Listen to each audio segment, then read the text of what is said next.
12वां अध्याय पतिव्रता स्त्री के लक्षण। फिर महाराज पृथु ने पूछा कि हे नारद जी, पतिव्रता स्त्री कैसी होती है, उसका आचरण कैसा होता है, उसके लक्षण क्या हैं, शास्त्रों में पतिव्रता किसे माना गया है।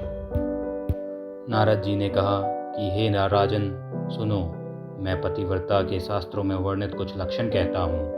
पतिव्रता नारी अपने पति के सुख में सुखी और दुख में दुखी होती है। उसका आचरण स्वयं को तो लाभकारी होता ही है, वह समाज भी उससे लाभान्वित होता है।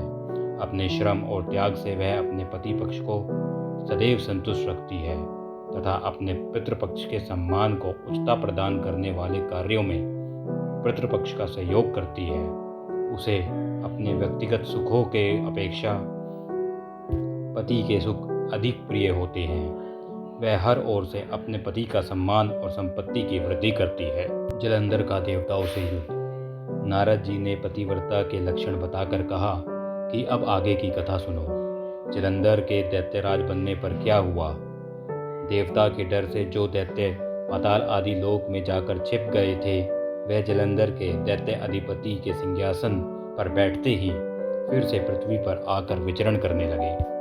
उसी समय जलंधर ने राहु को देखा, जिसका शीश कटा हुआ था।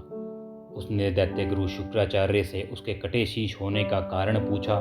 तब शुक्राचार्य ने समुद्र मंथन और देवताओं द्वारा छल किए जाने एवं सभी रत्नों के हरण की कथा सुनाई। इस प्रकार अपने पिता समुद्र का मंथन और दैत्यों के अपमान की बात जानकर वह अत्यधिक क्रोध में भर गया और उसी समय घस्मर नामक अपने दूत को बुलाकर इंद्र के पास भेजा। दूत तक्षण ही इंद्र की सभा में जा पहुंचा और अभिवादन आदि किए बिना अकड़ कर बोला कि हे देवराज, मैं अपने महाराज दैत्य अधिपति जलंधर का एक संदेश आपके लिए लाया हूँ। उन्होंने कहा है कि हमारे पिता का मंथन करके जो रत्न तुमने अपने अधिकार में कर लिए हैं, उन पर तुम्हारा कोई अधिकार नहीं, अतः वह रत्न हमें वापस करो। दूत के ऐसे वचन सुनकर इंद्र तनिक भयभीत और विस्मित होकर बोले, यह समुद्र सदैव ही हमारे घोर शत्रु इन दैत्यों की रक्षा करता आ रहा है, अतः उसे मत कर। जो हमने रत्न प्राप्त किए हैं, उन पर दैत्य का कोई अधिकार नहीं।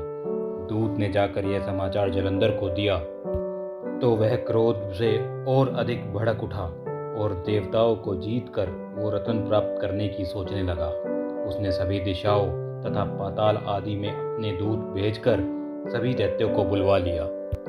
मंत्रणा करने के बाद उसने इंद्र की पुरी अमरावती पर आक्रमण करने का निर्णय लिया।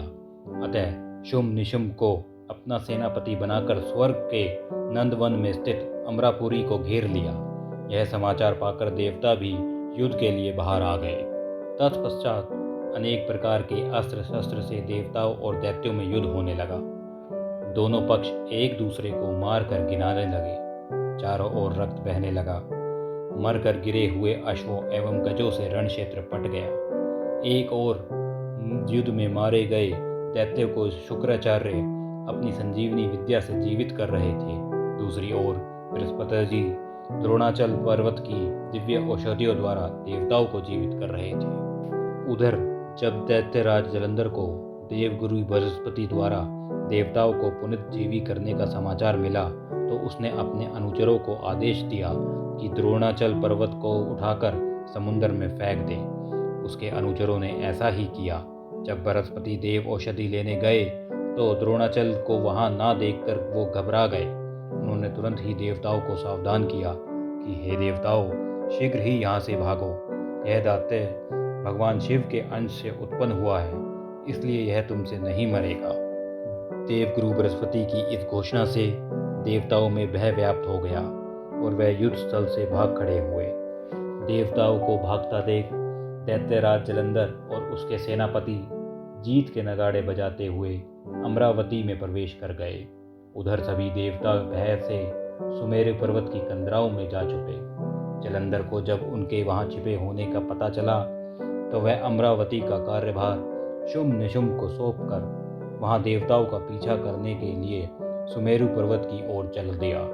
इंद्र आदि देवताओं ने उसे सुमेरु पर्वत की ओर आते देखा, तो वह अपनी रक्षा के लिए भगवान विष्णु का स्मरण कर उनकी इस प्रकार स्तुति करने लगे। हे कचमच आदि अनेक रूप धारण करके अपने भक्तों के दुख मिटाने वाले, हे सारी सृष्टि के पालन और संहार करने वाले, शंख चक्र गदा और पद्म को धारण करने वाले प्रभु, आपको बारंबार नमस्कार है।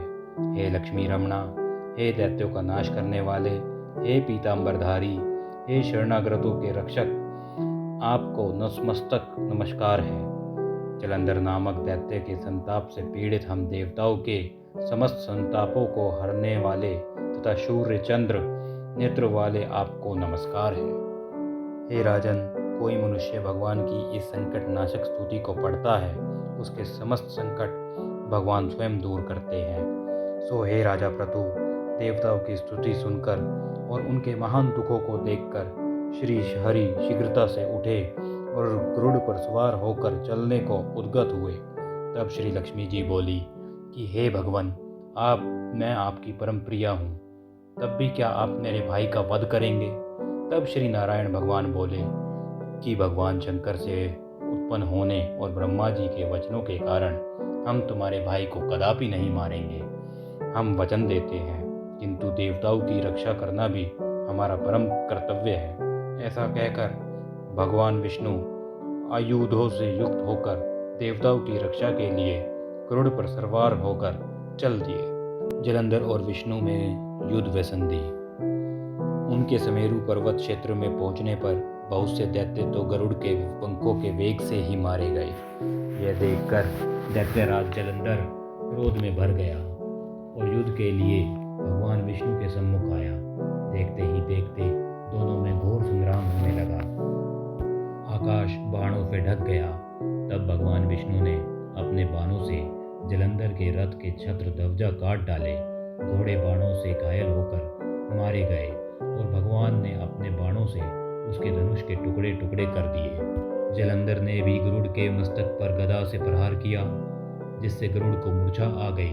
तत्पश्चात दोनों के मध्य मल्ल युद्ध होने लगा। दोनों एक दूसरे पर भयंकर प्रहार कर रहे थे। उनके मध्य हो रहे इस भीषण युद्ध को देखकर सारा संसार भयभीत होकर कांप उठा। भगवान जानते थे, यदि यह युद्ध हजारों वर्ष तक भी चलता रहा तो इसका कोई परिणाम नहीं निकलेगा, क्योंकि ब्रह्मा जी के वरदान के कारण यह दैत्य केवल महादेव के हाथों ही मारेगा। अतः उन्होंने युक्ति से काम लिया और युद्ध रोक कर बोले कि हे दैत्यराज, तुम्हारा हमारा युद्ध ठीक नहीं, क्योंकि तुम लक्ष्मी के भाई हो। तब जलंधर बोला कि हे विष्णु जी, यदि हमारे बीच युद्ध ठीक नहीं तो हमारे आपसी संबंधों का कोई प्रमाण दें। मेरी इच्छा है कि आप लक्ष्मी जी एवं अपने गणों सहित अतिथि बनकर मेरे घर में रहें। एवं अस्तु कहकर भगवान विष्णु लक्ष्मी जी एवं अपने गणों सहित जलंधर के घर में रहने के लिए चले गए। अब तो जलंधर और भी अधिक वैभव और शक्ति से संपन्न हो गया। उसने दूसरे लोकों और भवनों से सभी देवताओं को भगा दिया और उनके पदों पर सभी जगह दैत्यों को नियुक्त कर दिया।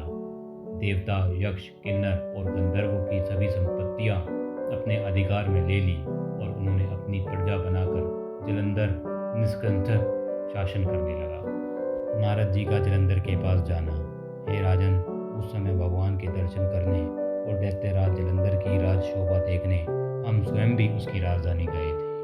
उसने हमारा बड़ा ही आदर सत्कार किया और कहा कि हे भगवान, आपका आगमन कैसे हुआ? कहिए, मेरे लिए क्या आज्ञा है? भगवान विष्णु को जलंधर का वध करने में विवश देख और देवताओं के कल्याण हेतु हमने उससे कहा कि हे दैत्यराज, मैं कैलाश गया था। माँ पार्वती सहित अवधूत शिव और उनका भी वैभव देखा। उनके वैभव देखकर मैं आश्चर्यचकित रह गया और विचार करने लगा कि क्या उन जैसा वैभव किसी और का भी होगा। यह विचार कर मैं तीनों लोकों का भ्रमण किया और अंत में यहाँ पहुँचा हूँ। दैत्यराज, शिव जैसा वैभव मैंने कहीं नहीं देखा, किंतु यहाँ आकर मैंने तुम्हारी समृद्धि और वैभव देखा। तुम्हारे और शिव के वैभव में वैसे तो कोई अंतर नहीं, किंतु तुम्हारा वैभव स्त्री रहित है। भस्म रमाने वाले, रागों से रहित कामदेव के शत्रु शिव के पास स्त्री रतन के रूप में पार्वती जी हैं। यद्यपि तुम्हारे पास भी सुंदरियों की कमी नहीं, किंतु पार्वती की तुलना जिससे की जा सके ऐसा कोई एक स्त्री रतन तुम्हारे पास नहीं। अतः स्त्री सहित तुम्हारा वैभव देखकर मैंने यही परिणाम निकाला है कि शिव के समान वैभवशाली इस त्रिलोक में कोई नहीं। जलंधर का शिव के पास दूत भेजना। हे राजन, नारद जी ने महाराज प्रतु को आगे बताया। इतना कहकर हम तो वहाँ से चले आए, मगर जलंधर पार्वती जी की ऐसी सुंदरता का वर्णन सुनकर कामजोर से पीड़ित हो उठा। उसने तत्काल राहु को बुलाकर उसे एक संदेश भगवान शिव के लिए देकर कैलाश की ओर भेज दिया। राहु कैलाश क्षेत्र में प्रवेश करने लगा तो शिव के द्वारपाल नंदी ने उसे रोका और प्रवेश करने का कारण पूछा। तब दैत्यराज जलंधर की शक्ति के मद में चूर राहु ने उन्हें अपने आने का कारण बताया। कारण जानकर शिव गणों को बड़ा क्रोध आया। उन्होंने राहु को पकड़कर तत्काल भगवान शिव के सामने उपस्थित किया। राहु ने उनके सामने भी निडर होकर कहा कि हे शिव, मैं 3 लोक के राजा अधिराज, समस्त रत्नों के स्वामी दैत्यराज जलंधर का दूत हूँ। अब आप उनकी आज्ञा सुने। दैत्यराज ने कहा कि हे शमशानवासी तथा भस्मलेवी जटाजूटधारी, तुम्हारे जैसे अवधूत के पास पार्वती जैसी परम सुंदरी स्त्री शोभा नहीं देती। क्योंकि मैं 3 लोक का स्वामी हूँ और सभी रत्न मेरे अधिकार में है, और चूंकि पार्वती भी एक स्त्री रत्न है, अतः उसकी शोभा मुझ जैसे वीर पुरुष के पास है, किसी भस्मधारी योगी के पास रहने में नहीं। राहु की बातें सुनते ही भगवान शिव की दोनों बुकटियां तन गई और उनकी बहू से एक अत्यंत भयंकर पुरुष उत्पन्न हुआ। उसका मुंह सिंह के समान और आंखें अग्नि की भांति दहक रही थी। उसके सारे शरीर पर बड़े बड़े बाल थे। उत्पन्न होते ही वह अपना विकराल मुख फैलाकर राहु को खाने के लिए उसकी ओर लपका। यह देख राहु भयभीत होकर बोला कि हे देवादिदेव महादेव, मैं एक ब्राह्मण हूँ, दूसरा दूध बनकर यहाँ आया हूँ, कृपया करके मुझे दंडित ना करें। राहु की करुण प्रकार सुनकर उन्होंने उसे आकाश में फेंक देने का आदेश दिया। उस भयंकर पुरुष ने भगवान शिव की आज्ञा का पालन किया। फिर उनके समक्ष आकर विनती भाव से बोला कि मैं भूखा हूँ, कृपया कर मुझे कुछ खाने के लिए दीजिए। तब शिव जी ने उससे कहा कि तुम अपने हाथ पैरों को खाओ। उनकी आज्ञा पाते ही उसने अपने हाथ पैरों का भक्षण कर लिया। उसके बाद भी वह भूख भूख करने लगा तो शिव जी ने आज्ञा दी कि वह अपने बाकी का शरीर भी खा ले। आज्ञा मिलते ही उसने अपना धड़ भी खा लिया और तृप्त हो गया। अब उसका केवल मुख ही शेष बचा। तब भगवान शिव ने प्रसन्न होकर कहा कि तुमने मेरी आज्ञा का पालन किया है, इसलिए आज से तुम्हारा नाम कीर्ति मुख होगा। आज से मैं तुम्हें अपना द्वारपाल मुक्त करता हूँ। तुम्हारी पूजा के बिना हमारी पूजा निष्फल रहेगी। उधर राहु आकाश में जाकर बाबर नामक एक देश में जा गिरा। जब जलंधर को उसकी ऐसी दुर्दशा का समाचार मिला तो उसके क्रोध का पारावार न रहा। उसने शिव जी से युद्ध करने की ठान ली और 1 करोड़ दैत्यों की सेना लेकर अपनी पुरी से कैलाश की ओर बढ़ने लगा। उसी समय उसकी दृष्टि दैत्य गुरु शुक्राचार्य और राहु पर पड़ी, जो उसकी ओर ही आ रहे थे। इस प्रकार और भी बहुत से अपशगुन हुए, मगर क्रोधावेग के कारण उसने उनकी ओर कोई ध्यान न दिया। उसकी सेना से आकाश ढक गया। सेना के भयानक कोलाहल से दशों दिशाएं गूंज उठी। श्रीमन नारायण नारायण नारायण, लक्ष्मी नारायण नारायण नारायण, भजमन नारायण नारायण।